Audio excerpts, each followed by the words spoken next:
Bonjour, bonjour à toutes et à tous. Alors, je remarque que pour un cours de droit constitutionnel, ce matin, il y a quand même moins d'absentéisme que d'habitude. Hein. Ouais, bravo, je vous félicite.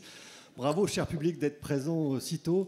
Nous allons parler des institutions de la Ve République.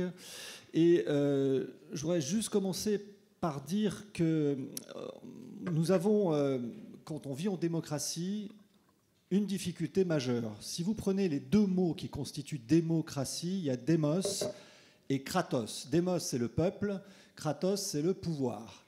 Il faut bien reconnaître que les deux ne vont pas ensemble. Quand il y a du démos, en général, c'est difficile de prendre des décisions. Clémenceau disait, pour prendre des décisions, il faut être un nombre impair, et 3, c'est déjà trop.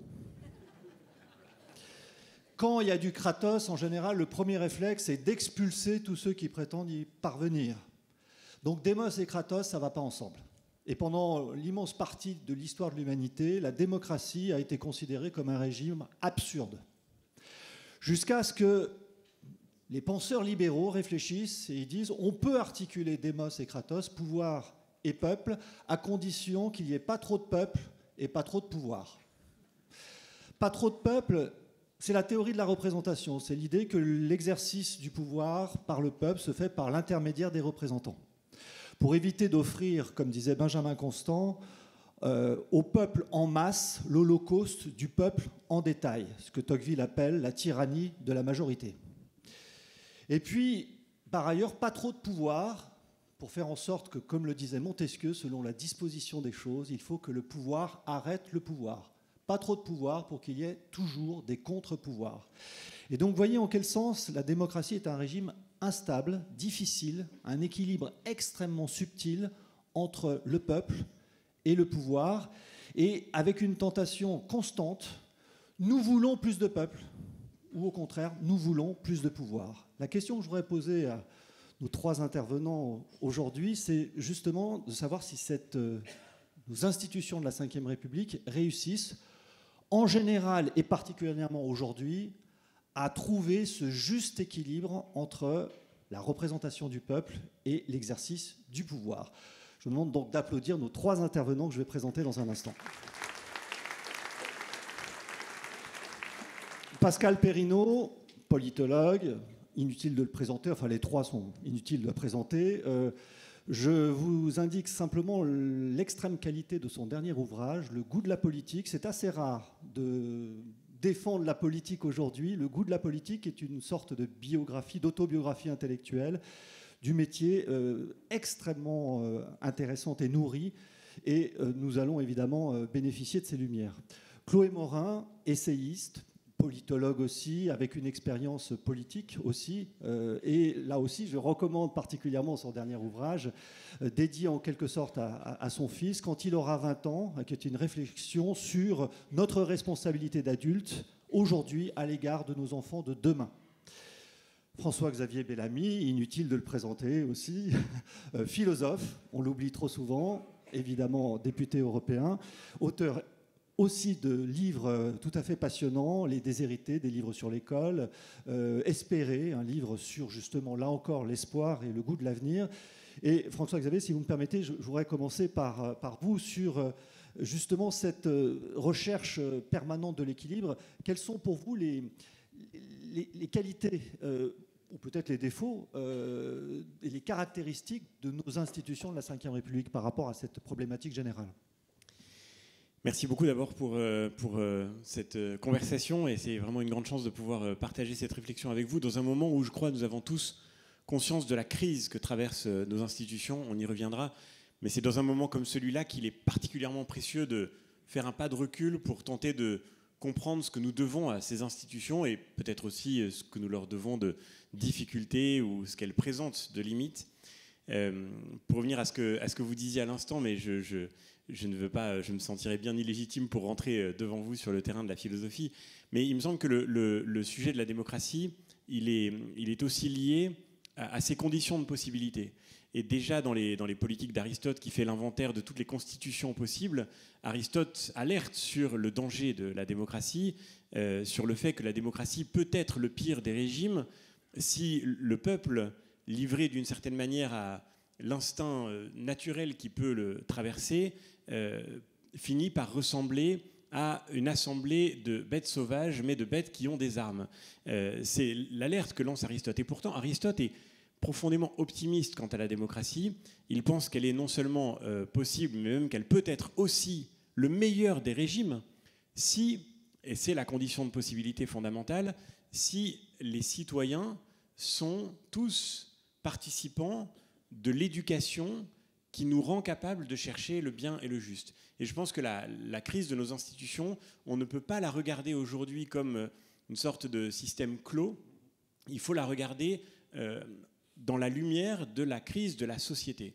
Je pense qu'on doit absolument se garder de toute idéalisation d'une constitution parmi d'autres, croire que tous nos malheurs ou que tous nos succès viendraient d'un certain type d'institution me semble être d'une très grande naïveté. La vérité, c'est que toutes les institutions ont leurs qualités et leurs défauts. Elles ont les qualités de leurs défauts, les défauts de leurs qualités, mais qu'à la fin, la véritable condition pour l'exercice de la politique, pour la vie de la cité, pour la recherche du bien public, c'est d'abord ce qui vient en amont des institutions.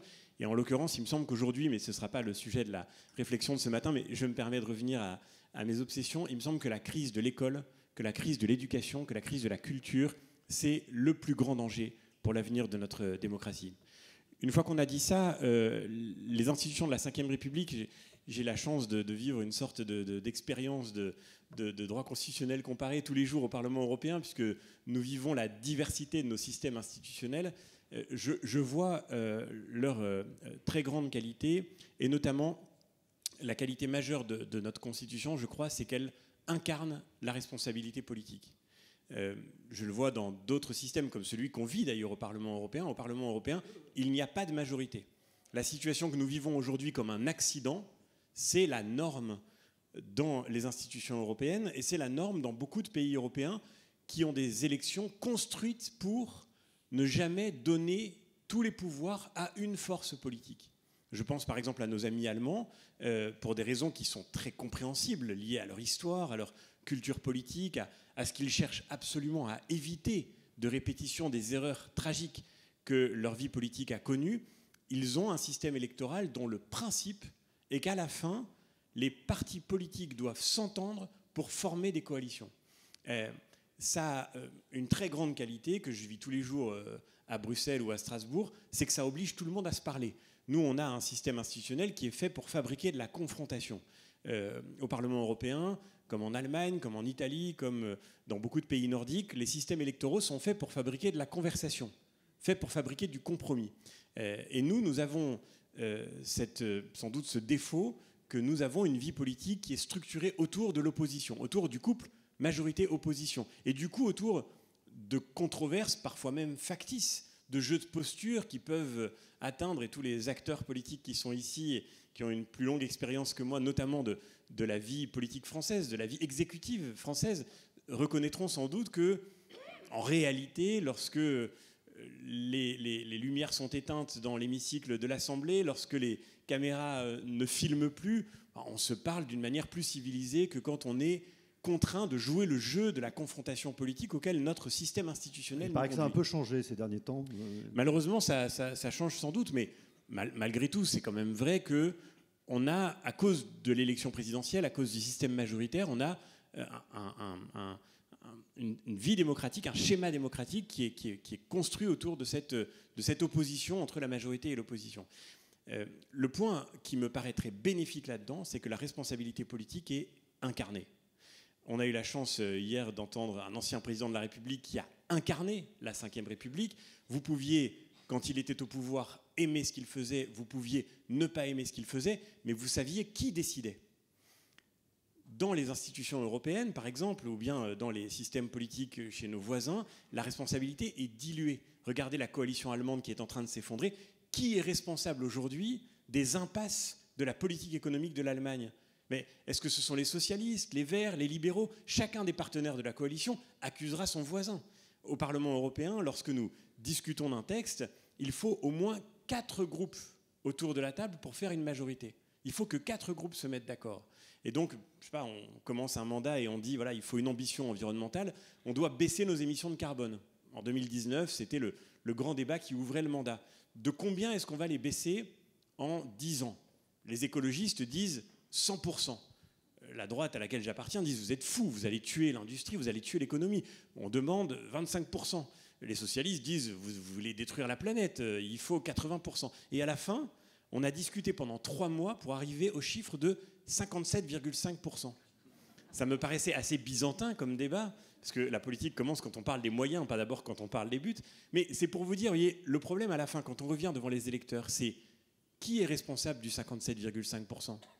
Les Verts diront à leurs électeurs, c'est pas de notre faute, c'est pas du tout assez ambitieux, c'est à cause de ces horribles élus de droite qui voulaient continuer à polluer la planète avec des voitures thermiques. Et de l'autre côté, les élus que nous sommes, qui ont tenté de défendre un peu de rationalité économique et industrielle dans tout ça face à la compétition de modèles bien plus destructeurs de l'environnement, nous dirons, bah, écoutez, on n'y peut rien, c'est parce que les Verts et la gauche ont voulu imposer leur lubie idéologique. Donc à la fin, le 57,5%, la décision, elle n'est pas assumée. Dans la Ve République, il me semble que la grande force de nos institutions, c'est que la décision publique est assumée, ce qui est la condition d'exercice de la démocratie, puisque si vous voulez changer de politique, vous savez quels dirigeants doivent en répondre. Et c'est, je crois, le point de départ de l'exercice démocratique.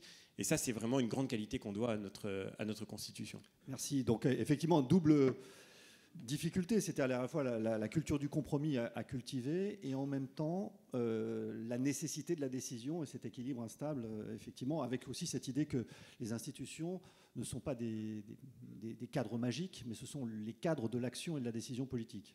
Et qu'il faut choisir leurs qualités en sachant que leurs qualités auront les défauts des qualités, et la réciproque est vraie aussi. Je crois qu'il n'y a pas de système institutionnel qui soit absolument parfait.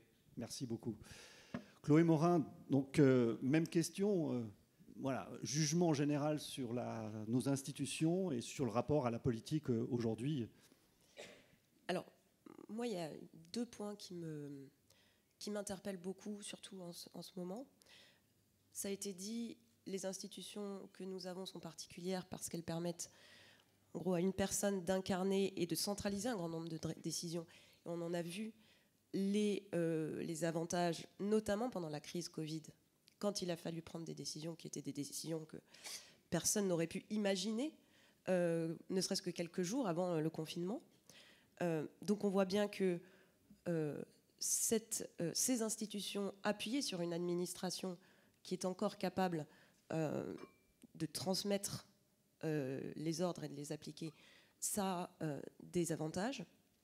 Pour autant, on voit bien que de plus en plus, cette concentration du pouvoir génère des convulsions sociales de plus en plus violentes. On a connu les Gilets jaunes, on a connu les émeutes à l'été 2023. Et ça, il me semble que ce sont des choses qui vont faire partie de la vie politique de notre pays durablement, parce que ce sont des choses qui émanent de la déstructuration de la société, de l'affaiblissement des corps intermédiaires, et donc nécessairement les colères sortent de plus en plus du lit des institutions. Et c'est ça qui va nous obliger à repenser nos institutions. Ça n'est pas tant qu'elles seraient profondément inadaptées à toutes les situations, mais c'est que la société change et que face à des mouvements tels qu'on les a connus, force est de constater qu'on n'a pas été capable de trouver des moyens, enfin des artifices ont été trouvés. Il y a eu le grand débat par exemple, mais c'est un artifice, c'est quelque chose qui procédait uniquement de la décision du président de la République, donc de discrétionnaire, et ça n'était pas un moyen que nous pourrons répéter à l'avenir, puisque le grand débat a suscité énormément de déceptions. Donc je pense que nous avons besoin de repenser les institutions à cause de ça. Le deuxième point qui a été évoqué, c'est que et qui m'inquiète beaucoup aujourd'hui, c'est que la force de la démocratie, elle repose sur le citoyen et la qualité du citoyen. Et il me semble qu'aujourd'hui, la plus grande question politique qui soit posée aux responsables politiques, c'est comment on fabrique des citoyens. Et il me semble que c'est de plus en plus dur, avec une école en crise, avec un univers, on voit bien que, en gros, les gens lisent de moins en moins, que les écrans prennent de plus en plus de temps, que l'univers informationnel est extrêmement complexe. Je pourrais poursuivre pendant 2 heures là-dessus. Donc, la fabrique du citoyen, et comment on fait pour que tout ne repose pas non plus sur l'école, parce que l'école ne peut pas tout. Donc ça, pour moi, c'est vraiment le point qui devrait nous animer le plus aujourd'hui. Et troisième remarque, à mesure que la défiance du peuple vis-à-vis des élites grandit, il me semble que la défiance des élites vis-à-vis du peuple grandit aussi. J'ai été très frappée de la manière dont la décision de dissolution du président de la République a été commentée. On peut penser qu'elle était impréparée, etc., etc. Mais force est de constater qu'elle a été unanimement critiquée dans les médias, par les intellectuels, par les commentateurs, etc. Et ça me frappe pourquoi ? Parce qu'au fond, à mon avis, cette critique unanime est aussi l'expression d'élites qui ne veulent plus consulter le peuple, surtout quand elles savent la réponse que le peuple va leur donner. Et là, en l'occurrence, il suffisait de discuter 2 minutes avec des journalistes ou des commentateurs. C'était, les gens vont voter RN, et donc on n'a pas envie de leur donner le vote pour voter RN. Sauf que nos institutions, leur équilibre repose sur le fait que quand il y a un nœud, quand il y a une difficulté, quand il y a une difficulté qu'on n'arrive pas à trancher, on retourne vers le peuple. Et si on commence à se dire qu'il y a des moments où il vaut mieux pas consulter le peuple, ça pose des problèmes énormes, me semble-t-il. En vous écoutant, on a le sentiment justement que la crise démocratique est assez grave parce qu'au fond, il n'y a plus de démos. On a peur du démos et il n'y a plus de Kratos, l'impuissance publique. Et donc, de ce point de vue-là, effectivement, il va falloir reprendre un peu les choses en main. Pascal. Oui. Je voudrais, par rapport à là où nous en sommes, essayer de venir plus sur le politique en tant que tel. Je partage tout à fait le diagnostic de François-Xavier Bellamy qui consiste à dire, mais au fond, l'essentiel est ailleurs, peut-être. L'essentiel est dans l'état de la société, de la culture et des institutions qui forment les citoyens, l'éducation, etc. C'est vrai, bien. Mais il faut tout de même aller sur l'institutionnel. La question, c'est la Ve République a-t-elle toujours un avenir ? Moi, personnellement, je le crois. Je le crois parce qu'elle a eu un passé, et un passé assez glorieux. Et qu'il ne faut pas retomber dans la période de crise que l'on traverse sur l'idée que tout viendra d'un changement d'institution. C'est tout de même une maladie franco-française effarante. Nous en sommes à la Ve République. À mon avis, c'est vraiment pas la peine d'aller vers la 6e. Et nous avons connu une bonne dizaine, depuis la rupture révolutionnaire, une bonne dizaine de régimes. Monarchie, consulat, régime conventionnel, empire, etc. Je veux dire, bon, voilà. C'est ça tout de même notre passé institutionnel. Et là, depuis 65 ans, on connaît un régime qui fonctionne. Un régime qui fonctionne d'abord parce qu'il a apporté la stabilité gouvernementale. Je veux dire, en effet, on le répète, mais c'est une réalité. La 4e République, c'est 22 gouvernements. C'est des gouvernements qui durent 6 mois. Alors on y est peut-être retourné, on va voir. Mais c'est des gouvernements qui durent 6 mois. Sous la 5e, c'est en moyenne 2 ans, et un peu plus de 2 ans. Bien. Ça change les choses, ça aide le Kratos, une fois qu'il a pris la température du démos, ça aide le Kratos à mettre en œuvre certaines décisions et certaines politiques. Ça, c'est le premier avantage. Le deuxième avantage, c'est la capacité de ces institutions à surmonter des crises majeures. La 5e a surmonté des crises majeures, ce que n'a pas été capable de faire la 4e République. D'abord, la crise algérienne. Et ça n'était pas un mince défi. Ensuite, la crise de mai 68. Et ça n'était pas un mince défi qui venait, en effet, une crise sociale qui faisait turbuler profondément le système politique. Ensuite, ce défi d'une véritable alternance, l'alternance de 81, avec, en effet, les propos que l'on prête à François Mitterrand, Le costume n'était pas fait pour moi, en effet, il avait été un des critiques les plus acerbes des institutions de la 5e, mais je m'y sens parfaitement à l'aise. C'est extraordinaire. Hein, de permanent, c'est pas mal quand. Voilà, de convaincre ses adversaires à ce point-là. Hein, là, on peut se dire, vraiment, les institutions de la 5e ont réussi. Quoi, hein. La crise des Gilets jaunes, qui, j'ai vu ça un peu de l'intérieur dans le grand débat, qui était tout de même une crise d'une virulence, d'une violence. Je rappelle que vous, Pascal, vous avez été le garant un du grand débat. Un des 5 garants du grand débat national, donc j'ai vu ça sur le terrain. J'allais dire, là, ça tanguait vraiment. Quoi, hein, ça tanguait vraiment. Eh bien, la 5e a surmonté cette affaire. Et l'absence de majorité que nous avons aujourd'hui. L'absence de majorité, eh bien voilà, nous avons un gouvernement. Certes, l'accouchement a été douloureux, long, mais on a un gouvernement qui s'efforce de gouverner avec une majorité qui est une majorité relative. Et j'en viens à un dernier avantage pour moi de ces institutions de la Ve République, c'est leur plasticité. Leur plasticité. Elles avaient été conçues d'ailleurs pour ça. Je relisais la semaine dernière, parce que je me disais, bon, il faut réfléchir à ce débat, je relisais le discours qu'avait fait Michel Debré devant le Conseil d'État quand il va présenter au Conseil d'État la Constitution de 58, ce qui est un discours mais littéralement remarquable, où il ne parle à aucun moment d'un régime présidentiel. Il dit, nous sommes en train d'inventer un régime parlementaire, mais un vrai régime d'un parlementarisme rationalisé, d'un parlementarisme efficace. Nous n'étions pas dans un régime parlementaire, dit-il. Nous étions dans un régime d'assemblée. Dans un régime d'assemblée, et l'on passe nous sommes en train d'essayer d'accoucher d'un véritable régime parlementaire. Et d'ailleurs, à l'époque, le général de Gaulle n'est pas du tout en faveur de l'élection du président par le peuple. Ça viendra plus tard. Et ce régime, regardez, c'est tout de même étonnant. Certes, nous nous sommes trop habitués à sa version présidentielle.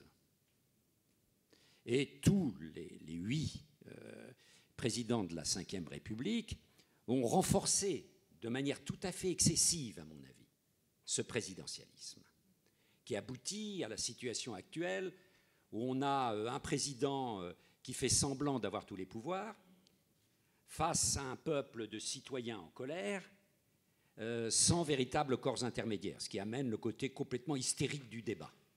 Hein,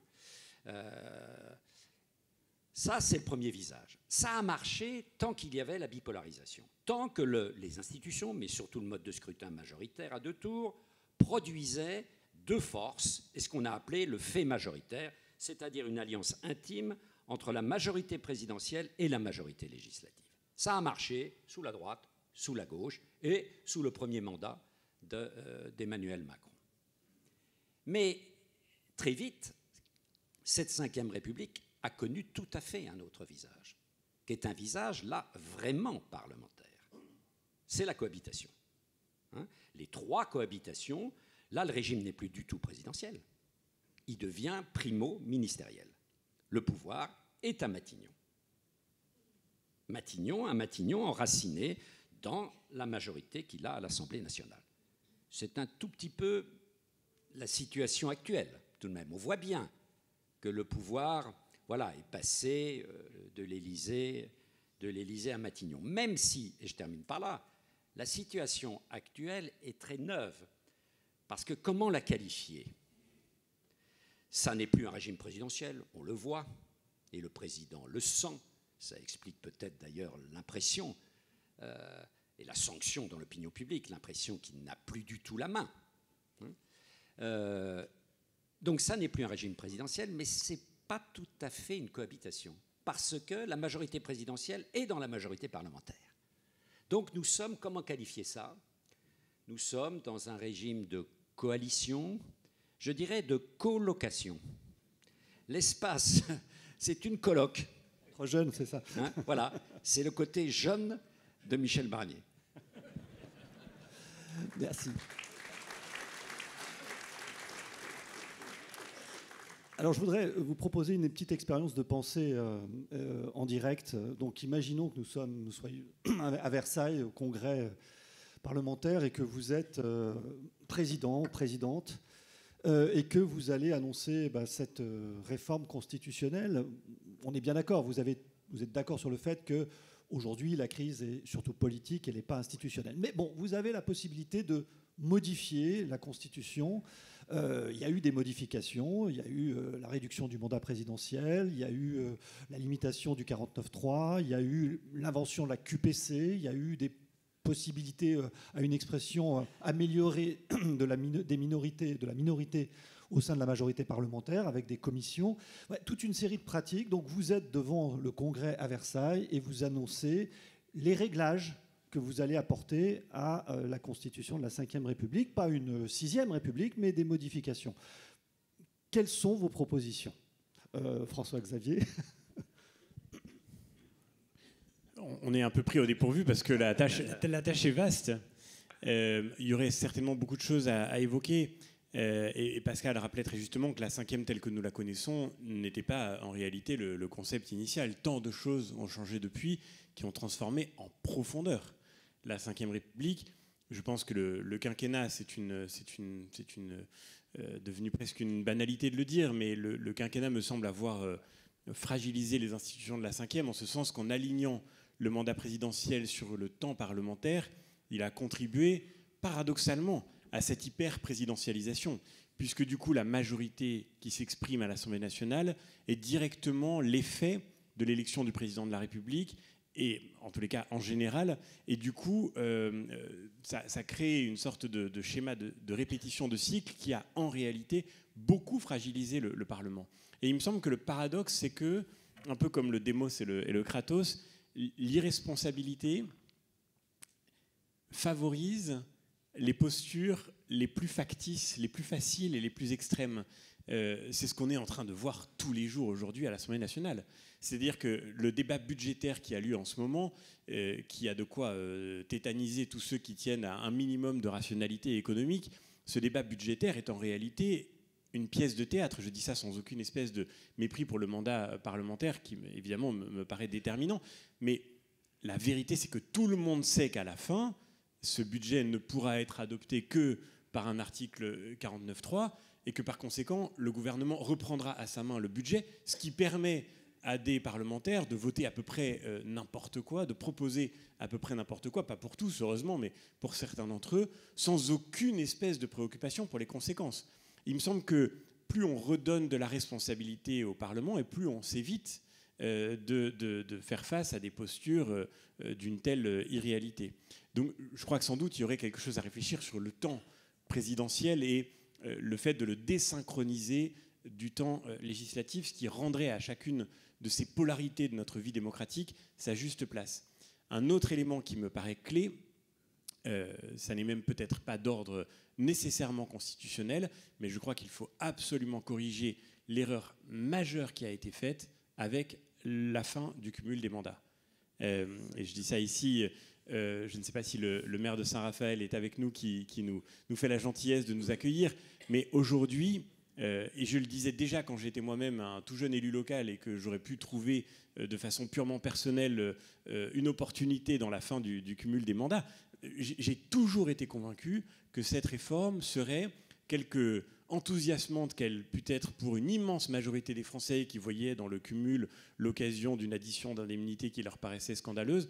La vérité, c'est qu'à la fin, nous obtenons cette déconnexion complète de la vie parlementaire avec l'expérience locale, avec la réalité de la vie locale. Et il me semble qu'on devrait, au contraire, puisqu'on se plaint tous de l'inflation normative, moi je serais assez partisan de militer pour une règle de cumul obligatoire. C'est-à-dire le fait qu'il serait absolument impératif de cumuler un mandat parlementaire avec un mandat local ou un engagement associatif ou un engagement entrepreneurial ou bien l'expérience d'une profession libérale, que les gens qui sont à l'Assemblée nationale, au Sénat, représentent réellement la société française, et ce qui en plus fait leur liberté par rapport aux appareils partisans. Parce que pour beaucoup de parlementaires aujourd'hui, le non-cumul a signé aussi la nécessité d'une dépendance plus grande encore aux étiquettes partisanes, parce que si vous n'avez qu'un seul mandat, qu'on le veuille ou non, c'est un choix assez radical de quitter son métier, de quitter son mandat local pour s'engager dans l'Assemblée nationale.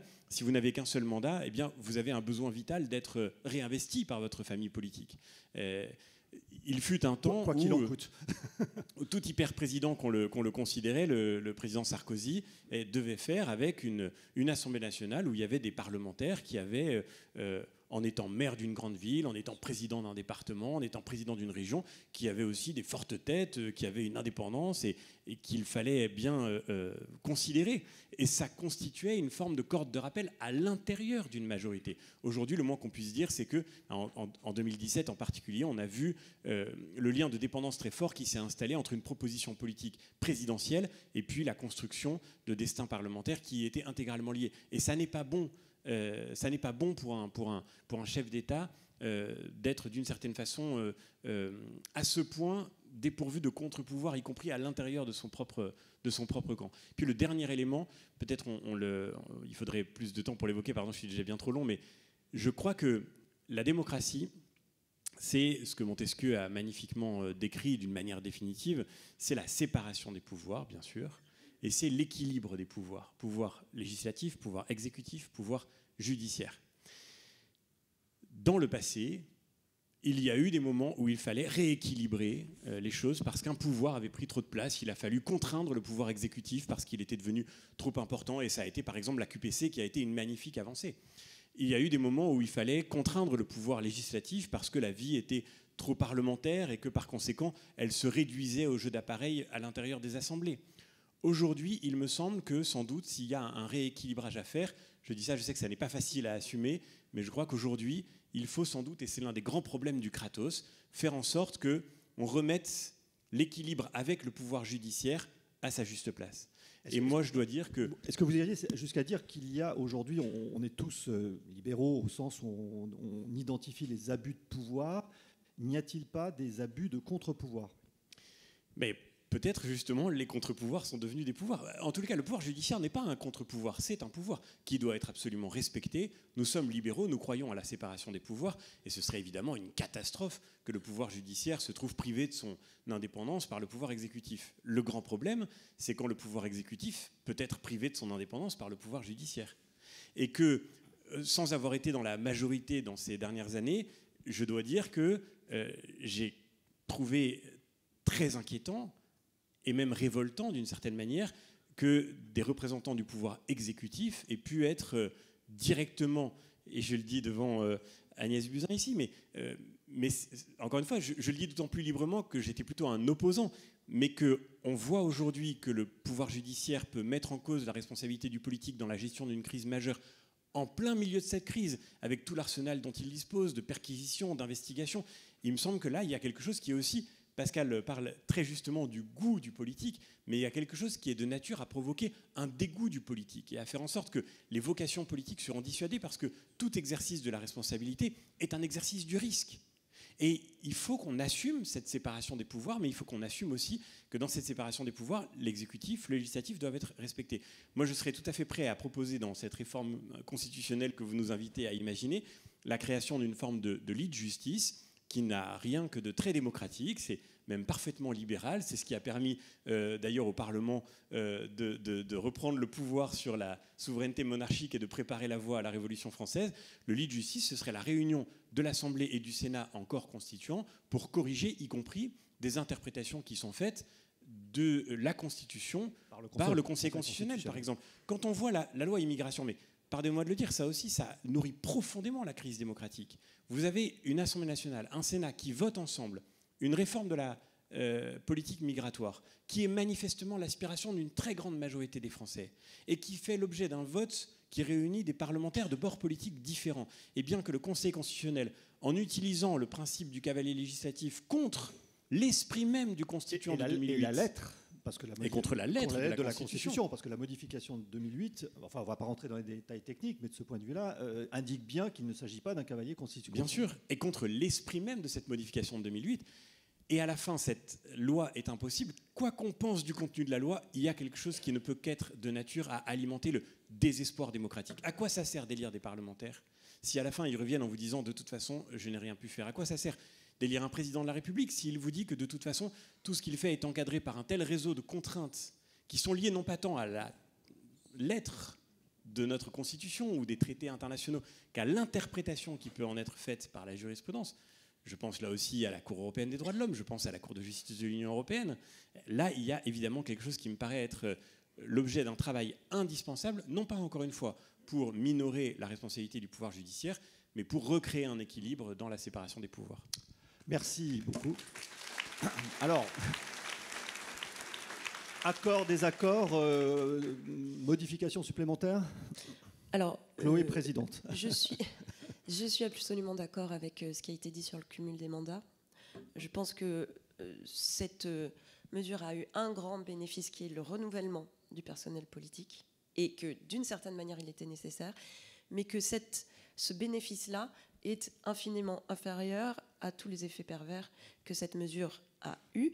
Et d'ailleurs, moi ce qui m'inquiète beaucoup, c'est que en dehors des personnes, des responsables politiques qui ont bénéficié de cette mesure directement, je ne croise que des responsables politiques qui sont pour le retour du cumul des mandats, mais aussi qui me disent dans un même souffle qu'il est impossible de faire voter une telle mesure parce que c'est impopulaire et que ce serait en quelque sorte faire revenir les privilèges et le cumul des rémunérations, qui est en fait la raison pour laquelle la plupart des Français étaient contre le cumul des mandats à l'origine. Donc sur ce point-là, je pense qu'on va avoir un problème de courage politique.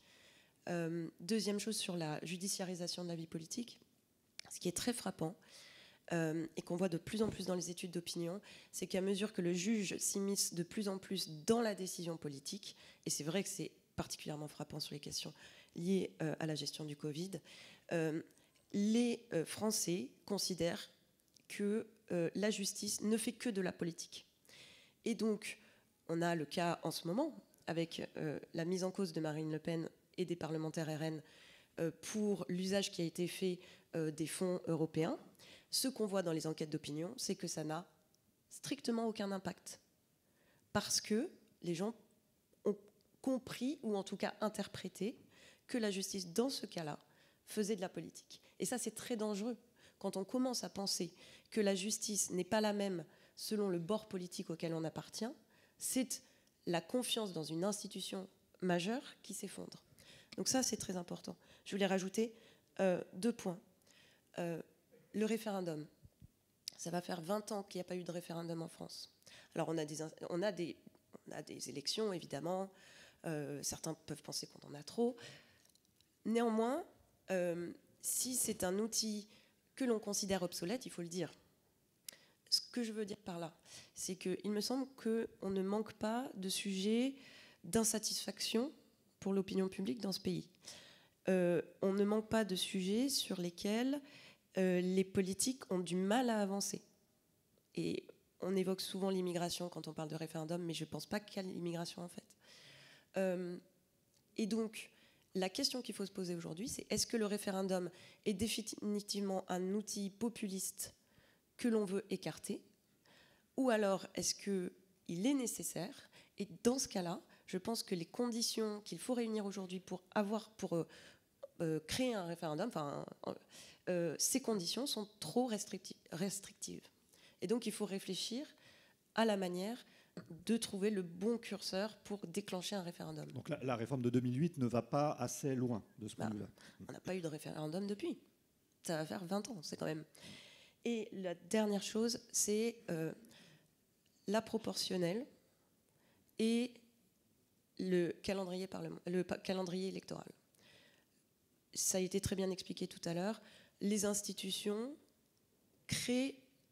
contribuent à créer la culture du compromis. Et moi, je ne crois pas du tout qu'on soit un pays profondément réfractaire à la capacité de discuter et de créer du compromis. Mais aujourd'hui, la manière dont les élections se passent fait que tout le monde est incité à la confrontation et absolument pas à se préparer à la coopération. Quand vous faites une campagne législative, en l'occurrence, vous la faites en général dans le sillon de la présidentielle, et donc vous avez cette logique de donner le pouvoir au président de gouverner. Si vous la faisiez avant la présidentielle, déjà, Là, vous ne savez pas qui va remporter la mise, qui va être président de la République. Et donc, vous êtes davantage incité à voter en fonction des idées des uns et des autres. Si vous rajoutez une dose de proportionnelle ou une proportionnelle avec une prime majoritaire, qui est en général crainte parce qu'on dit ça crée l'instabilité. Le problème, c'est que là, on a à peu près les résultats d'une proportionnelle et on voit que le système entier ne s'est pas effondré. Si vous faites ça, vous mettez les uns et les autres dans leur campagne, pendant leur campagne, en situation de se dire demain, pour gouverner, je vais devoir discuter avec tel ou tel. Et donc, vous ne leur tapez pas dessus de la même manière. Vous commencez à réfléchir aux points de désaccord et aux points qui pourront être des points d'accord.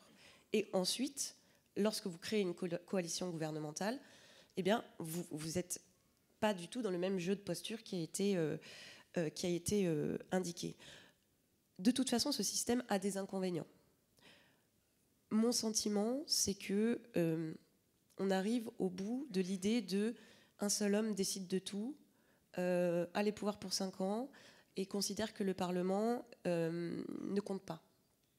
Et donc, soit dans l'inversion du calendrier parlementaire, soit dans le cumul des deux, donc inversion plus proportionnelle avec prime majoritaire, il est peut-être temps d'essayer.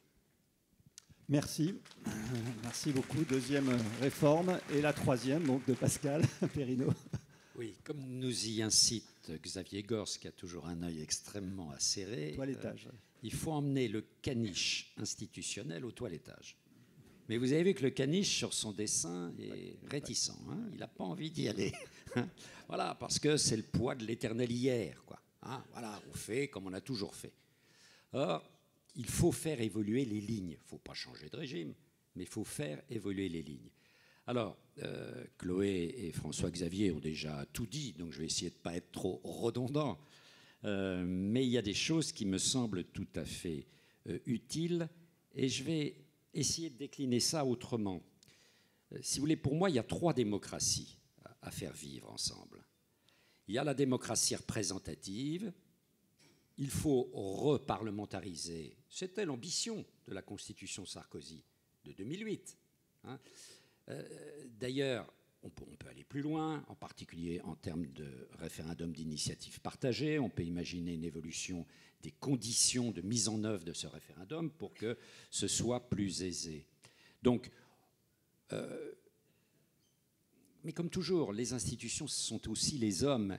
Et je trouve que les parlementaires se sont assez peu emparés de la Constitution Sarkozy pour la faire vivre et pour reparlementariser vraiment le régime.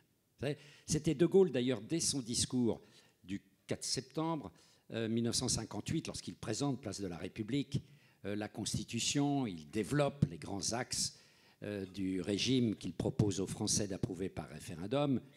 Et puis, à la fin, avec son air blasé qui était extraordinaire, il dit de toute façon, le reste dépendra des hommes. Voilà, le reste dépendra des hommes. Et tout est dit là-dedans. Hein. Voilà, il faut aussi avoir des hommes à la hauteur. Hein, ce qui n'est pas toujours le cas. Donc, reparlementariser et déprésidentialiser. Alors, moi, je sais, c'est une marotte, je n'ai jamais convaincu personne, donc je peux continuer comme le train dans la nuit, c'est la vocation des universitaires. Mais je crois que, bon, bien sûr, on ne se séparera jamais de l'élection du président de la République par le peuple. Les Français ne sont pas prêts à revenir là-dessus. On ne peut pas parlementariser notre régime au sens où, comme le disait François-Xavier Bellamy, cela existe dans l'ensemble, à peu près, de nos démocraties européennes. Mais on peut garder le mécanisme de l'élection avec un président qui n'a pas autant de pouvoir propre, comme on dit dans la tradition juridique, que le président actuel. On peut contribuer à déprésidentialiser. De multiples pays, l'Autriche, la Finlande, le Portugal, ont des présidents de la République élus au suffrage universel direct qui interviennent essentiellement en période de crise, quand il faut dénouer un nœud politique. Je crois que d'une certaine manière, la finlandisation, mais ça a une mauvaise connotation, mais la finlandisation de notre régime de la 5e serait quelque chose sur lequel il faut au moins réfléchir. Parce que le régime présidentiel en France, pur, à l'américaine, bon, ça n'a jamais marché, ou lorsqu'il a été mis en œuvre lors de la Seconde République, ça a terminé par un coup d'État. Donc, une déprésidentialisation relative de la cinquième est à envisager. Deuxième étage, la fameuse démocratie participative, qui, hélas... Il va falloir y songer, d'ailleurs, parce que... La démocratie participative, voilà, que le président, d'ailleurs actuel, s'est efforcé, avec les limites que l'on sait, de mettre en œuvre. Cette démocratie participative, elle répond certainement à un besoin de nos concitoyens, enfin de certains de nos concitoyens, qui est de vouloir dire leurs mots davantage que tous les 5 ans dans une élection présidentielle.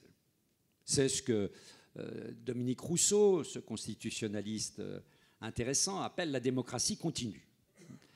Alors c'est vrai que ça touche une minorité de citoyens. Moi, je l'ai vu dans le grand débat. Nous avons touché, c'était très important, mais nous avons touché 2 millions de personnes. Bon, 2 millions de personnes, ce n'est pas les 40 et quelques millions d'électeurs qui se rendent aux urnes. Hein. Donc il faut savoir que la démocratie participative est à peu près toujours, sauf lorsqu'elle a recours au tirage au sort, c'est une démocratie de minorité.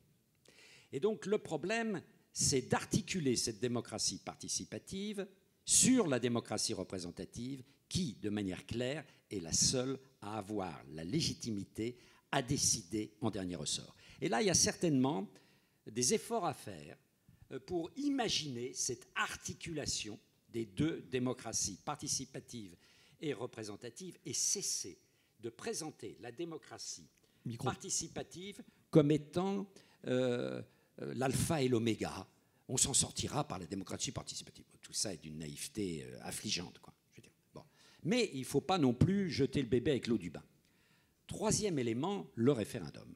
Redonner la parole au peuple sur des enjeux qui le méritent et sur des enjeux sur lesquels on n'a pas envie de confier la décision, j'allais dire, à nos représentants, quel que soit l'attachement qu'on puisse avoir à ces représentants. Moi, personnellement, sur la question de la fin de vie, je n'ai pas envie que les députés et les sénateurs décident à ma place. J'ai mes convictions enracinées dans mes valeurs et ma pratique, et je n'ai pas envie. J'ai envie qu'on me demande mon avis. Voilà. Et on peut imaginer, sur ces enjeux extrêmement complexes de l'euthanasie et de la fin de vie, d'avoir un référendum après une campagne extrêmement intéressante et digne sur le sujet, dans lequel toutes les forces spirituelles, politiques, associatives pourront s'engager et ont des choses à dire, sur lesquelles les citoyens ont des choses profondes à dire. Nous sommes tous confrontés à cette question extrêmement douloureuse de la fin de vie de celles et ceux qui nous entourent et que l'on aime. Bien. Donc, il faut faire à nouveau vivre la démocratie à ces 3 étages et imaginer des go-between entre ces 3 démocraties. Dernier point, la réforme du mode de scrutin. Si vous voulez, les Français ont changé. La rupture, ou du moins les 3 familles auxquelles nous sommes confrontés tous les jours, les 3 grandes familles politiques, même 4 familles si l'on rajoute les Républicains. Hein, comment faire rentrer, c'est ce que je dis à mes étudiants, vous savez, on ne fera jamais rentrer 4 ou 3 dans 2. Voilà, dans la bipolarité classique de la Ve République. C'est fini. Donc il faut desserrer le système. Il faut le desserrer avec un scrutin mixte. La proportionnelle intégrale, je ne suis pas très favorable, mais avec un scrutin mixte, il y a des scrutins mixtes extrêmement intéressants que nous pratiquons d'ailleurs déjà. Hein, une proportionnelle avec une prime majoritaire. Il y a le scrutin mixte à l'allemande des Zweitstimme, hein, des 2 voix, etc. Donc on peut imaginer de desserrer de manière intelligente, parce qu'on ne peut pas de manière durable continuer, comme c'est le cas aujourd'hui, à vouloir à toute force faire rentrer, sans jamais y arriver, 3 ou 4 dans 2. Merci beaucoup. Merci pour vos interventions. On va redonner la parole au peuple. Alors, il y avait une intervention ici. Voilà, j'ai bien noté. OK. Ici, là. Voilà. Monsieur, ensuite mademoiselle. Je vous en prie. Donc, à chaque fois, bref, court pour que ça soit une vraie question. Merci. Oui, très rapide. Ma question, c'est est-ce que, ça a été évoqué par François-Xavier Bellamy tout à l'heure, est-ce que le problème numéro 1, finalement, c'est pas l'impuissance publique ? Moi-même, je viens d'un milieu rural, enfin, je vis en ville, mais aussi dans le rural. Et ce que les gens me disent, c'est on en a marre que les choses prennent beaucoup de temps au niveau politique, qu'il y ait beaucoup de discussions, moins de discussions, ou beaucoup. En fait, ils s'en foutent. En fait, ils veulent que ce soit efficace. Si on prend l'exemple de Trump et de sa victoire, est-ce que c'est pas cette illustration-là d'une volonté de performance à tout prix, et que ce soit très participatif ou pas? J'ai l'impression que les gens s'en moquent un peu. Qu'en pensez-vous? Merci. Donc c'est le à tout prix, performance à tout prix, c'est ce à tout prix sur lequel il faut parler. Peut-être François-Xavier? Ce qui est vrai, c'est que si on regarde les réformes des dernières années, elles ont en permanence contribué à éloigner la décision publique du citoyen et à la compliquer. Ça a été la création des intercommunalités. Donc le maire maintenant revient devant les électeurs en disant j'y peux pas grand-chose parce que c'est plus moi qui décide. Personne ne sait exactement, les électeurs français, comment fonctionne une interco. Ça a été les fusions de communes. Ça a été la réforme des conseils départementaux qui a fusionné les cantons. Ça a été la réforme des régions qui a fusionné les régions. À chaque fois, on a éloigné la décision publique des citoyens et à chaque fois, on l'a aussi compliquée. Et donc, effectivement, aujourd'hui, le maire, il faut qu'on prenne la mesure de cette crise majeure que dénonce à juste titre David Lisnard. On a aujourd'hui, en ce moment, un nombre record de démissions de maires et de conseillers municipaux. Là, c'est le moment de constater à quel point cette conversation est déprimante, parce qu'on essaye de réfléchir, de produire des concepts, etc. Et là, Xavier Gorce, avec un dessin, fait tout. Et on se rend compte qu'en fait, c'est tellement plus fort que ce qu'on essaye de proposer. Mais je crois qu'aujourd'hui, la crise de la démocratie, elle vient aussi du fait que les démissions de maires se multiplient. Et pourquoi ? Quelle est la première raison qu'invoquent les maires? C'est pas seulement la montée des incivilités, c'est pas seulement la montée des tensions qui les touchent. La première raison qu'ils invoquent, c'est le fait qu'on leur a retiré tous les leviers et qu'ils se sentent impuissants et pris d'une certaine manière entre le marteau des revendications légitimes de leurs électeurs et l'enclume de leur incapacité à faire évoluer la décision là où elle se trouve réellement.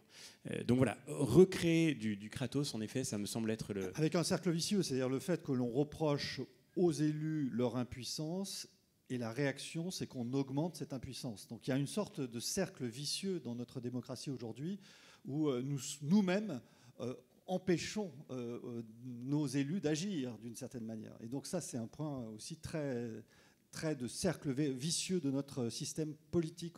Mademoiselle. Oui, bonjour, merci beaucoup. Je voulais revenir sur le sujet du citoyen et de l'école, du rôle de l'école. Par rapport aux solutions que vous avez proposées pour la Ve République, est-ce que indirectement, ça réglerait aussi les problèmes que l'école ne peut pas résoudre? Alors peut-être Chloé pour...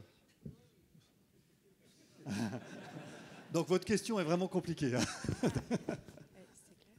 Je ne pense pas qu'on change l'école par le changement des institutions.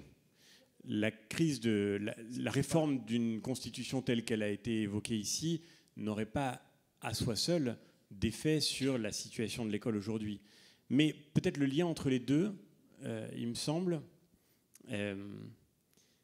La crise de l'école n'est pas... Péguy, en 1904, publie un texte magnifique qui s'intitule « Pour la rentrée », dans les cahiers de la quinzaine, pour la rentrée. Et il dit la chose suivante, qui me paraît tellement vraie. Il n'y a pas de crise de l'éducation. Il n'y a jamais eu de crise de l'éducation. Les crises de l'éducation ne sont pas des crises de l'éducation. Elles sont des crises de la vie. Elles sont des crises de la vie générale. Ou si l'on veut, elles sont des crises de la société. Quand une société ne sait pas enseigner, c'est qu'elle ne sait pas s'enseigner, c'est qu'elle a honte et qu'elle a le dégoût d'elle-même. Et il me semble que ce que dit Péguy là est très vrai, qui fait le lien sans doute entre la réflexion institutionnelle et la question de l'école. Fondamentalement, la question qui nous est posée, ce que disait très bien Chloé Morin tout à l'heure, c'est voulons-nous encore être des citoyens? Et voulons-nous transmettre les conditions de la citoyenneté? C'est-à-dire voulons-nous transmettre les conditions de l'appartenance à une communauté civique? Et ce qui fait la crise de l'école, c'est ce qui fait aussi la crise de la démocratie, c'est l'atomisation de la société, c'est sa fracturation, c'est sa dilution dans tous les discours qui désagrègent le lien commun, ce lien qui nous réunit.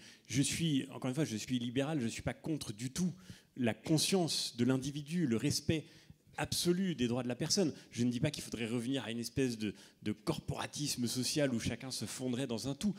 Mais ce que je crois, c'est que paradoxalement, en perdant le sens de la communauté civique, nous avons aussi perdu le sens des droits de l'individu. Et que nous en arrivons à ce système, ce moment dans lequel la crise de l'école aboutit au maximum de la crise du commun et en même temps à la plus grande désagrégation de la liberté personnelle.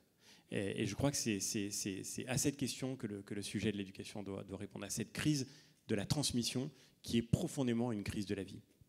Pascal veut ajouter un. Oui. Bravo. Oui. Si vous voulez, il y a des études qui ont été faites sur la manière dont les citoyens français se comportent une fois la majorité électorale atteinte, à 18 ans, en fonction de leur passé scolaire. Et il y a quelque chose de très intéressant, c'est que vous apercevez, là aussi pour répondre à Xavier Gors, j'exige d'être davantage consulté pour pouvoir davantage m'abstenir. Hein. Si vous voulez, ceux qui s'abstiennent le moins, ce sont celles et ceux, les jeunes filles et les jeunes garçons, qui ont été actifs dans les conseils de classe.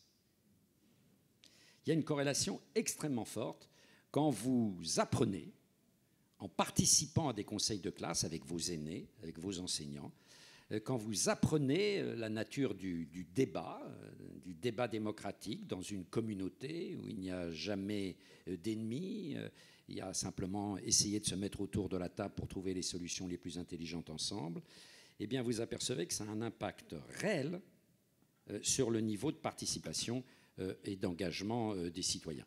Bon, c'est un point de détail, mais c'est un point important qui montre aussi que le système éducatif français, là aussi il y a des études internationales très intéressantes, doit évoluer. Les systèmes où nous avons pas cette érosion phénoménale de la participation démocratique sont des systèmes scolaires, en particulier dans l'Europe du Nord, qui sont des systèmes scolaires qui ont davantage le souci d'associer les enfants et de ne pas sans arrêt les soumettre à un jugement pyramidal, mais qui cherche davantage à orienter les jeunes. Hein. Et ces systèmes que pratiquent beaucoup nos amis d'Europe du Nord sont tout de même, à tous les niveaux, quand il s'agit de former des élites économiques, des élites politiques, des élites administratives, des élites intellectuelles, sont tout de même plus performants que notre système. Donc, modestement, nous devons aussi nous regarder notre nombril, nous éducateurs, et réfléchir à une évolution, parfois drastique, de notre système éducatif qui ne fonctionne pas bien, parce que, en effet, ce qu'a dit François-Xavier est évident, la société fait de moins en moins société, donc on ne sait plus à la limite quoi transmettre. Hein, voilà. Mais aussi parce que le système français a trouvé ses propres limites. Nous sommes aussi, nous éducateurs, responsables des dysfonctionnements du système éducatif français. Merci. Alors, oui, monsieur. Oui, bonjour. Très rapidement, notre République, en fonction de son article 1, au niveau de la Constitution, est aussi une République sociale. Que pensez-vous de l'organisation et des modes d'expression de la démocratie sociale dans notre société actuellement ? Puisque par rapport à pas mal de sujets que vous avez évoqués, il y a énormément de crises. Il y a des crises sociétales, évidemment, mais aussi des crises sociales, si on pense à la crise des Gilets jaunes et d'autres crises aussi qu'on a vécues ces dernières années. Chloé, est-ce que... Alors, sur l'organisation de la démocratie sociale, globalement, quand vous interrogez les syndicats ou quand vous interrogez les responsables politiques, personne n'est content de la manière dont ça fonctionne. Les politiques vous disent « les syndicats sont irresponsables », les syndicats vous répondent « les politiques ne nous font pas confiance ». Et mon sentiment, c'est qu'on ne sort pas de cette manière de se renvoyer la responsabilité. pour une raison simple, c'est que parce que je ne sais pas qui a raison, en fait. Je trouve qu'il y a des arguments convaincants du côté des syndicats, en tout cas de certains syndicats qui me paraissent voilà, responsables, qui travaillent, etc. Et aussi quelques arguments intéressants du côté des responsables politiques. Mon sentiment, c'est qu'il faut tenter l'un ou l'autre.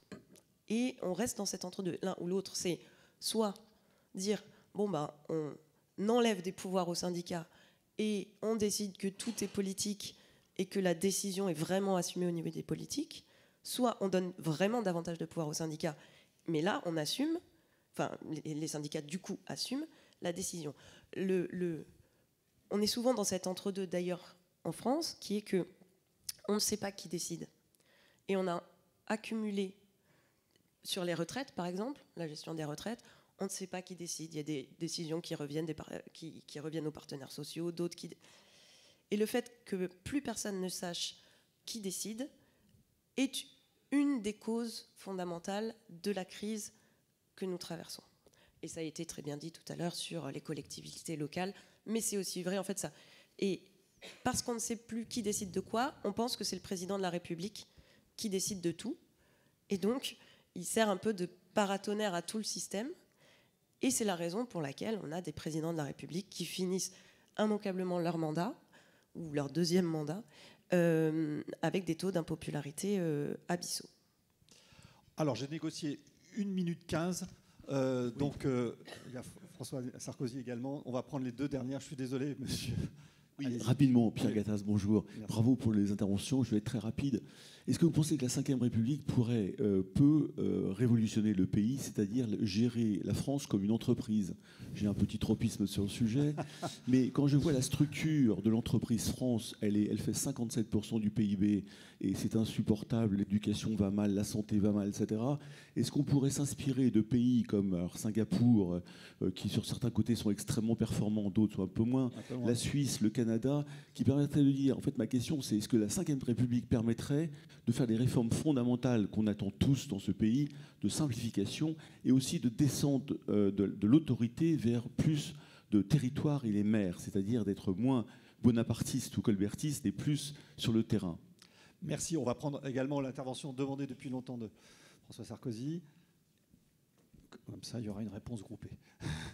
Compliment à nouveau pour ce débat passionnant. J'ai une question. On parle de l'évolution des institutions. Ne pourrait-on pas déjà parler du respect des institutions par les parlementaires eux-mêmes? N'est-il pas très choquant que les responsables de l'émission des lois ne respectent pas les lois en assistant par exemple à des manifestations interdites, en bloquant les universités ou en ayant des manifestations? N'est-on pas là déjà au premier point de l'autorité? Écoutez, voilà, les deux interventions sont, je pense, ouvrent des champs importants. Donc, je ne peux pas aller, hélas, plus loin parce qu'on ne veut pas prendre d'ores et déjà du retard. Merci vraiment pour votre éclairage. Peut-être un mot, oui. On peut pas répondre, c'est frustrant. Oui, c'est frustrant, oui. Mais juste pour dire en un mot sur les deux questions. La première, je partage totalement ce que vous venez de dire. Et on vit quelque chose qui est d'une gravité immense, y compris du point de vue éducatif. Que peut penser un jeune Français qui suit aujourd'hui les débats politiques de la manière dont se comportent beaucoup de responsables politiques? Moi-même, j'ai fait l'objet cet été de menaces de mort de la part d'une parlementaire élue. Les services juridiques du Parlement auquel j'appartiens me disaient c'est la première fois, on ne sait même pas comment gérer ça, c'est la première fois qu'on voit un parlementaire publiquement menacer de mort un autre parlementaire. On se retrouve quand même dans un moment de délitement aussi de ce lien civique. Et sur la question que posait Pierre à l'instant, je crois que là, pour le coup, ça revient à ce que Pascal évoquait de l'intuition du général de Gaulle, mais qui est tellement vrai. Quelle que soit la forme de nos institutions, pour faire ces réformes indispensables, dont tout le monde sait qu'elles le sont, tout le monde, pour regarder un peu plus loin que 3 arrondissements parisiens et comprendre comment le vaste monde avance bien plus vite que nous, et pour nous libérer des freins que nous ne cessons de nous imposer à nous-mêmes, cher Hervé, il va falloir une vertu qui me semble être au cœur, par son absence, de la crise que nous vivons. Solzhenitsyn, dans le discours de Harvard, l'avait décrit d'une manière définitive, nous vivons le déclin du courage. Il va falloir du courage. Et ce courage politique, mais du courage aussi du monde économique, du courage des partenaires sociaux, puisqu'on parlait de démocratie sociale. Et du courage Ce des citoyens. courage-là, il sera la condition absolue de la revivification de notre pays qui a tant à dire de l'avenir, à condition de le retrouver. Merci encore. Merci beaucoup. Merci Pascal, merci Chloé, merci François-Xavier. À très bientôt. Allez.